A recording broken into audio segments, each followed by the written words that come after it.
Patuloy naman ang pag-ikot ng mga kandidato sa ilalim ng Partido Federal ng Pilipinas upang ibahagi ang kanilang mga plataporma at plano para sa bansa.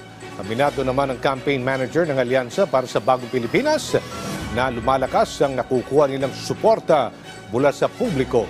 Si Daniel Manalasta sa sentro ng balita. Abala sa pag-iikot ang mga kandidato sa ilalim ng Partido Federal ng Pilipinas, sina dating Senador Manny Pacquiao, dating DILG Secretary Benhur Abalos at Senate Majority Leader Francis Tolentino nasa Bataan kahapon. Ayon kay Pacquiao, nais niyang tugunan ang problema sa pabahay at pangkabuhayan. Siguraduhin po natin na isabatas na yung nag-file kasi ako dati nung senador ako ng batas sa Senate.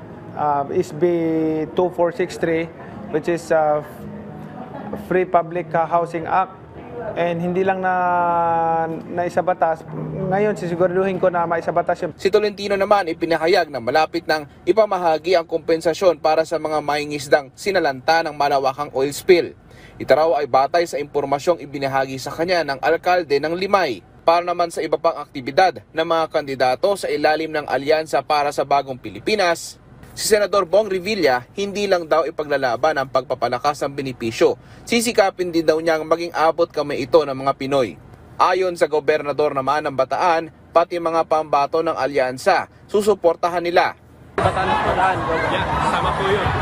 Although syempre as provincial chair ng PFP, ay talagang tutulungan natin yung Alyansa sa panguna ng aming mga kapatid. As much as possible, majority ng aming mga kababayan ay gusto sana namin makatulong sa aming partido, sa PFP. At sa ngayon, nasa 600,000 ang total voters ng Bataan. Pero siguro majority, hindi na ako magbibigay ng numero, mahirap magbigay.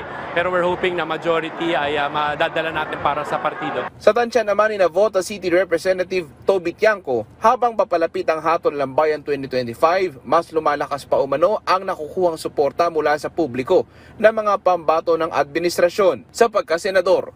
Ayon kay Tiangco, saan man sila magpunta, nakakatuwa ang positibong pagtanggap at mainit na pagsuporta ng ating mga kababayan. Daniel Manalastas para sa Pambansang TV sa Bagong Pilipinas.